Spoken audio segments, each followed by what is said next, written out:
Tēnā koutou katoa. It's very cool to be here in the Food Distribution Centre for Te Tāpui Atawhai, the Auckland City Mission.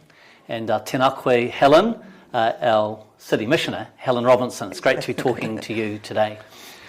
We spoke at Synod with you, you presented to us, and we heard from you about what I can only characterise as a food crisis for Auckland at the moment. Can you tell me more about that, please? I think crisis is a totally appropriate and accurate word. What I know today is that hundreds of thousands of people in our country and thousands in Auckland don't have enough money for food. And that is the crisis that we're really talking about. Helen, what sort of numbers are we talking about? I mean, how many people are trying to be fed by the mission? So last year the mission distributed 50,000 food parcels with our partners at Manurewa Papakura and Ngā Whare Marae, each one of those feeding a family of 4 for 3 meals for 4 days.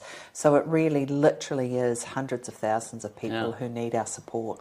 The best data that we have is that we believe that 1 in 5 New Zealanders today don't have enough money for food.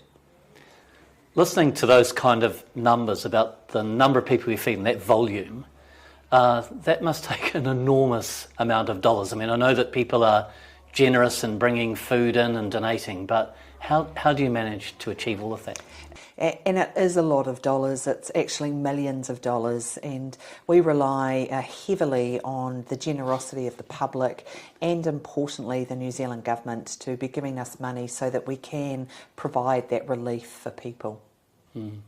I hope that at the Synod you really sensed, I think you did, the support of the diocese for you. When we gather in that way, it's the diocese gathered actually through its representatives. And I know that people want to stand with you and the mission whānau and be part of a solution. How can we in the diocese help? Tell us how we can be part of this with you. And that sense of solidarity was palpable and moving, very genuinely. Specifically, there are a number of things that we're asking people to be part of if they're willing and able. First of all, the mission will provide a formatted letter to write to Minister Upston outlining their thoughts on this crisis and asking for the New Zealand Government to provide appropriate resources.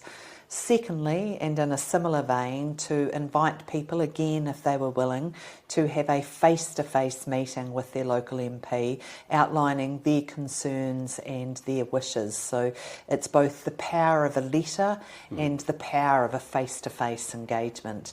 And that those two things gathered together, particularly leading us towards World Food Day on the 16th of October, an incredibly important day, will communicate to the government very, very clearly the thoughts, obviously, of the mission and importantly, the Auckland Diocese. Helen, that's talking about attending to the immediate needs in front of us. Helen, if you think about the longer term, what would the outcomes be? What would the vision be that you would have for food security in this nation? That vision, or what I want, is every person within New Zealand to simply have enough food, and that all that means becomes possible. So kids can go to school and learn, people can go to work and produce, relationships are good, physical health, mental health is maintained.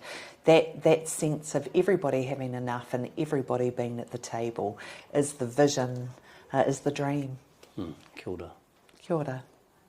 As Anglican Christians, every week, if not every day, we're praying the prayer that includes your kingdom come on earth as in heaven. And Helen, what I listen to you saying today is very much for me part of that kingdom vision. Enough for all, a place for everyone, everyone included. So we want to encourage us being part of that advocacy. The 16th of October is World Food Day, and so this seems a very appropriate time of the year for us to have a focus on food security in our nation. Write those letters, make those visits. Let's be part of this with the mission whānau together and make a difference in our community. Kia ora, Helen. Thank you so much for talking with us. Oh, kia ora, Bishop Ross. Thank you. And thank you to all of the diocese. It really, you become a literal expression and a symbol of that solidarity. So an acknowledgement and a deep, genuine thanks to you. Kia ora. Kia ora.